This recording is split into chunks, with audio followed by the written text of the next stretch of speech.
अस्सलाम वालेकुम। मेरा नाम मोहम्मद अली है और आप देख रहे हैं get your manufacturing success with Mohammad Ali. Mould design maths के ट्यूटोरियल्स के साथ खुश आमदीद। और आज के लेक्चर के अंदर मैं आपको बताऊंगा मटेरियल की सिलेक्शन और मटेरियल की प्रॉपर्टी इंजेक्शन मोल्ड के लिए। ठीक है, तो appropriate material of mould assembly directly effect on the quality of part as well as life of mould, यानी आपके कंपोनेंट पे भी इफेक्ट करेगी और जो आपके टूल की लाइफ है उस पर भी इफेक्ट करेगा अगर आपने अप्रोप्रिएट मटेरियल सेलेक्ट किया है। तो स्टार्ट करते हैं जनाब। The material of fabrication of mould is an important factor. It not only effect the product quality, it also effect efficiency of entire process. अगर आपने अपने इंजेक्शन मोल्ड के लिए अप्रोप्रिएट मटेरियल की सिलेक्शन की है तो वो ओवरऑल प्रोसेस के ऊपर उसका इम्पैक्ट आएगा। ओवरऑल प्रोसेस में वो कौन से फैक्टर्स हैं जो कि डायरेक्टली आपके मोल्ड की लाइफ या पार्ट की क्वालिटी पे इफेक्ट करते हैं? उसमें कूलिंग के मैकेनिज्म है, ठीक है, और आपके पार्ट का प्रेसिशन लेवल है, जो भी इसमें डायमेंशनल एक्यूरेसी है वो, देन उसकी अपीयरेंस यानी पार्ट की अपीयरेंस या सरफेस शाइन। ठीक है, अगर ये हमने सही मटेरियल सेलेक्ट किया है, ठीक है, उस पे जो सरफेस ट्रीटमेंट है वो आपने अप्रोप्रिएट अप्लाई किया तो फिर आपको ये रिजल्ट्स मिलेंगे। The quality of the product relate to the inherent property of mold material. These are properties like thermal conductivity, wear resistance and hardness. Material की अप्रोप्रिएट सिलेक्शन जो है वो थर्मल कंडक्टिविटी को डायरेक्टली इफेक्ट करती है, जो कि आपके पार्ट की सॉलिडिफिकेशन में एक इम्पॉर्टेंट रोल प्ले करता है। इसके अलावा जाहिर सी बात है इंजेक्शन प्रेशर की वजह से कुछ ना कुछ इम्पैक्ट जो है वो आपके मटेरियल के ऊपर आता है। तो अगर हमने सही मटेरियल सेलेक्ट किया है और उस पर सरफेस ट्रीटमेंट जो है वो अप्रोप्रिएट अप्लाई किया तो वेयर रेजिस्टेंस भी कम से कम होगा, और वेयर रेजिस्टेंस की वजह से आपकी पार्ट की क्वालिटी जो है वो बहुत इम्प्रूव्ड आएगी। ठीक है, तो इसके लिए हम जो है वो एलॉय स्टील्स यूज़ करते हैं, और एलॉयज जो है वो एक एग्जांपल है उसकी, team work makes the dream work. ठीक है, यानी कुछ एलिमेंट्स मिलकर जो है वो एक ऐसा कॉम्बिनेशन प्रोड्यूस करते हैं जिसकी वजह से आपका ड्रीम वर्क यानी आपके प्रोडक्ट की जो क्वालिटी है, जो आपकी डिज़ायर आउटकम है वो अचीव हो जाती है। ठीक है, तो देखते हैं वो कौन से एलिमेंट हैं जो कि टूल स्टील के अंदर मौजूद होते हैं। तो यहाँ पे मेन एलिमेंट्स लिखे हुए हैं और उनकी परसेंटेज है। लेट सपोज एल्युमिनियम जो है वो 0.5 से 1.3% तक के जो है वो टूल स्टील के अंदर जो है वो ऐड किया जाता है, जो कि डायरेक्टली इफेक्ट करता है नाइट्रेटिंग के प्रोसेस को या उसको फैसिलिटेट करता है। नाइट्रेटिंग का प्रोसेस जो है वो बेसिकली हार्डनेस, मटेरियल की हार्डनेस के बाद किया जाता है, जिससे मज़ीद जो है वो आपके सरफेस की क्वालिटी या सरफेस की लाइफ जो है वो इम्प्रूव हो जाती है, और आपका टूल जो है वो लॉन्ग लाइव हो जाता है। क्रोमियम जो है वो 0.5 से 2% तक यूज़ होता है, जो कि फैसिलिटेट करता है हार्डनेबिलिटी को और इम्प्रूव करता है कोरोजन रेजिस्टेंस को। ठीक है, यानी क्रोमियम आप जो है वो अगर इंसर्ट यूज़ कर रहे हैं या कूलिंग लाइंस के लिए रिकमेंडेड होता है कि आप ऐसा मटेरियल यूज़ करें जहाँ पर आपका रेट ऑफ प्रोडक्शन ज़्यादा है, तो वहाँ पर आप क्रोजिव रेजिस्टेंस मटेरियल यूज़ करें तो उसके अंदर जो है वो क्रोमियम का इस रेंज में से कोई अमाउंट मौजूद होगा जो कि क्रोजन को जो है वो रेजिस्ट करेगा, क्योंकि क्रोजन होने की सूरत में आपकी कूलिंग लाइंस जो है सॉरी, कूलिंग लाइंस का जो डायमीटर है वो रिड्यूस हो जाएगा। जब वो रिड्यूस हो जाएगा तो कूलिंग एफिशिएंटली नहीं हो पाएगी और कूलिंग जो है वो ट्रांसफ़र भी नहीं हो पाएगी आपके इंसर्ट की सरफेस तक। इसके अलावा मैग्नीशियम 0.2 से 0.4% तक के टूल स्टील में मौजूद होता है, जो कि सल्फर के साथ एक्ट करके जो है वो ब्रिटलनेस को मटेरियल की रिड्यूस करता है। मॉलिब्डेनम जो है वो 0.1 से 0.5% तक टूल स्टील में होगा, जो कि हीट ट्रीटमेंट में जो है वो स्ट्रेंथ और टफनेस को इम्प्रूव करने के लिए मददगार साबित होगा। इसी तरीके से निकल जो है वो 0.3 से 6.5% तक के टूल स्टील में मौजूद होगा, जो कि हार्डनेबिलिटी और को इम्प्रूव करेगा और इसके साथ साथ मटेरियल की टफनेस और उसकी स्ट्रेंथ को भी जो है वो इंक्रीज करता है।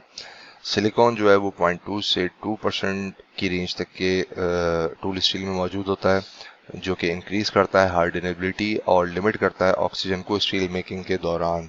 ठीक है, और लास्ट टंगस्टन जो है वो 1% से 18% तक होगा, जो कि इम्प्रूव करेगा hardness at higher working temperature. ठीक है, यानी मिसाल के तौर पर ऐसे मोल्ड जिनमें लेट्स सपोज कास्टिंग के मोल्ड है, ठीक है, कास्टिंग एलाइज के पार्ट्स बन रहे हैं उस मोल्ड के थ्रू, तो वहाँ पर टेम्परेचर जो है वो बहुत ज़्यादा हाई होता है, तो उनके लिए जो इंसर्ट आप यूज़ करेंगे उसमें टंगस्टन की परसेंटेज मौजूद होगी। अच्छा, कॉमन स्टैंडर्ड जो मटेरियल्स के आपको मिल जाएंगे वो AISI यानी अमेरिकन स्टैंडर्ड मिल जाएगा, DIN या WRN जो है वो जर्मन स्टैंडर्ड है, इसके अलावा JIS जो है वो जापानीज स्टैंडर्ड है। यानी जब भी आप किसी मटेरियल को सिलेक्ट कर रहे होंगे तो वर्ल्ड फेमस जो स्टैंडर्ड्स हैं वो ये 3 हैं। इनके अंदर जो है वो हर तरह के मटेरियल आपको मिल जाएंगे according to your desire result. ठीक है, रिनोन मैन्युफैक्चरर जो टूल स्टील के हैं वो असाब है, बॉलर है, टाइसन है, हिटाची है। ठीक है, ये बहुत ह्यूज रेंज ऑफ वैरायटी जो है वो ऑफर करते हैं मटेरियल के अंदर, जिसमें इंजेक्शन मोल्डिंग हो गया है, आपके कास्टिंग के मोल्ड हो गए, इसके अलावा स्टैंपिंग डाइज हो गई।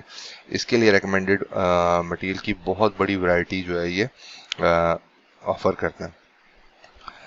अच्छा, यहाँ पर मैं डिस्कस करूँगा सबसे पहले जो मोल्ड डिज़ाइन एंड मैन्युफैक्चरिंग का जो स्टार्ट पॉइंट है वो basically appropriate selection of class of mould के ऊपर है। ठीक है, यानी अमेरिकन स्टैंडर्ड जो है वो आपको 5 क्लासिफिकेशन बताता है 101 से लेके 105 तक के। 101 जो है वो सबसे हायर क्लास है, उसके अंदर वो मोल्ड आते हैं जिनसे हमें more than million part produce करने होते हैं, और इसी तरीके से 102 के अंदर जो है वो 1 मिलियन या 1 मिलियन से कम। इसी तरीके से 103 के अंदर जो है वो आपके पास 0.5 मिलियन या 5 लाख पार्ट अगर हमने प्रोड्यूस करने हो तो हम उसे 103 की क्लास के अंदर रखेंगे, और 0.1 मिलियन या 1 लाख पार्ट अगर प्रोड्यूस करने हो तो 104 की कैटेगरी के अंदर रखेंगे, और 105 के अंदर ऐसे मोल्ड आएंगे जिन्हें हम प्रोटोटाइपिंग के लिए यूज़ करेंगे। ठीक है, तो सबसे फर्स्ट लेक्चर जो है वो इस सीरीज़ का जो है वो आप ज़रूर देखें, उसमें डिटेल में एक्सप्लेन किया हुआ है कि किस क्लासिफिकेशन के अंदर को किस तरह के एट्रीब्यूट्स के टूल्स आते हैं, वो आप ज़रूर देखें। वहाँ पे डिटेल आपको चार्ट भी मिल जाएगा। ठीक है, तो उसमें सारी चीज़ें लिखी हुई है कि लेट सपोज अगर 101 क्लास की आप सिलेक्शन कर रहे हैं तो उसके अंदर क्या क्या एट्रीब्यूट्स होने चाहिए। तो यहाँ पर मटेरियल के अकॉर्डिंग ही चीज़ें 101 क्लास के अंदर स्टेनलेस स्टील और इलेक्ट्रोलेस निकल प्लेटेड टूल बेस यूज़ करेंगे, यानी जो आपका मोल्ड बेस है वो बेसिकली निकल प्लेटेड होना चाहिए। ठीक है, इसके अलावा अगर 102 और 101 की बात करें, यानी ऐसे मोल्ड जिनसे हमने 10 लाख या 10 लाख से ज़्यादा पार्ट प्रोड्यूस करना है, ठीक है, या 10 लाख या 10 लाख से थोड़ी क्वांटिटी कम प्रोड्यूस करनी है, तो उसके लिए जो आपके मोल्ड बेस की हार्डनेस होगी वो 28 HRC होगी मोल्ड बेस की, और उसके लिए जो कोर कैविटी इंसर्ट आप यूज़ करेंगे वो 48 HRC उनकी हार्डनेस की रेंज होनी चाहिए। ठीक है, इसी तरीके से यहाँ पर स्टेनलेस स्टील और इलेक्ट्रोलेस निकल प्लेटेड कूलिंग प्लेट्स, यानी कूलिंग के लिए भी आप इसी जो भी मटेरियल यूज़ कर रहे होंगे उसके अंदर जो है वो आप स्टेनलेस स्टील यूज़ करेंगे ताकि वो कोरोसिव रेजिस्टेंस हो। और 101 और 102 के साथ जो भी आप मटेरियल सेलेक्ट करेंगे वो ऑलरेडी प्री हार्डनेड होता है, उस पर मजीद हार्डनिंग का प्रोसेस या सरफेस ट्रीटमेंट का प्रोसेस अप्लाई करने के बाद उसकी हार्डनेस इंप्रूव हो जाती है। जैसे कि प्रीवियसली मैंने बताया था नाइट राइडिंग, तो नाइट राइडिंग बेसिकली हार्डनेस के बाद का एक प्रोसेस है।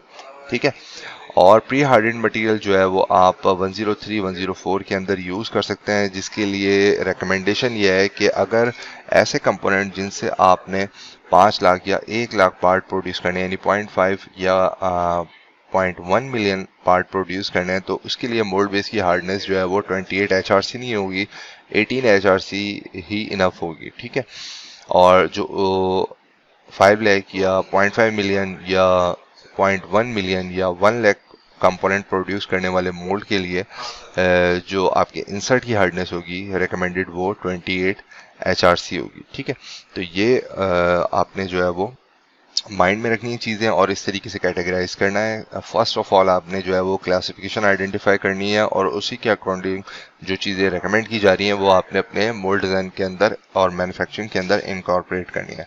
यहाँ पर मैं आपको एक डिटेल चार्ट दिखा देता हूँ जो कि आसाब के ग्रेड्स हैं। ठीक है, सबसे पहले जब भी आप मटेरियल सिलेक्शन करते हैं तो आप मटेरियल की कैरेक्टरिस्टिक देखते हैं और उसकी एप्लीकेशन देखते हैं। लेट्स सपोज हमें एक ऐसा मटेरियल चाहिए जिससे जो पार्ट प्रोड्यूस हो रहा है उसकी सरफेस फिनिश या कॉस्मेटिक इम्पैक्ट जो है वो बहुत हाई है। तो हमें ऐसा मटेरियल चाहिए जिसकी पॉलिशेबिलिटी जो है वो बहुत ज़्यादा हाई होनी चाहिए और हार्डेंड होना चाहिए। ठीक है, लेट्स सपोज यहाँ पर हमें एक एग्जांपल देखना है। तो इस तरह के मटेरियल जो है वो injection moulds, extrusion dies, thermoplastic, blow moulding, forming tools, machine component, structural component के लिए यूज़ होते हैं। अब यहाँ से मैं आपको बताता हूँ तो अगर हमें ये प्रॉपर्टी चाहिए अपने इंसर्ट्स के अंदर, ठीक है, तो यहाँ पे ये रेकमेंड कर रहा है कि असाब का 718 ग्रेड जो है, ठीक है, ये आप सेलेक्ट कर सकते हैं। अमेरिकन स्टैंडर्ड के अंदर इसे P20 कॉल करते हैं और जर्मन स्टैंडर्ड के अंदर इसे 1.2738 कोड के साथ कॉल किया जाता है। ठीक है, इसकी जो ब्रेनाइल हार्डनेस है वो 342 380 है, यानी ये HRC होगी अराउंड 36 to 42 HRC। ठीक है, इसके अंदर जो केमिकल कंपोजिशन है, जो एलिमेंट है वो भी यहाँ पे गिवन है। देखें, कार्बन कंटेंट यूज हुआ है, सिलिकॉन, मैग्नीशियम, क्रोमियम, ठीक है, मोलिब्डेनियम जो अभी हमने ऊपर डिस्कस किया था, और निकल भी यूज हुआ है। ठीक है, कार्बन कंटेंट जो है वो बेसिकली जितना ज़्यादा होगा उतना ही आपका स्टील जो है वो लेस डक्टाइल होगा। डक्टाइल मीन्स कि उसको ड्रॉ करना जो है या उसको फॉर्म करना जो है वो उतना ही मुश्किल होगा, यानी हार्ड होगा।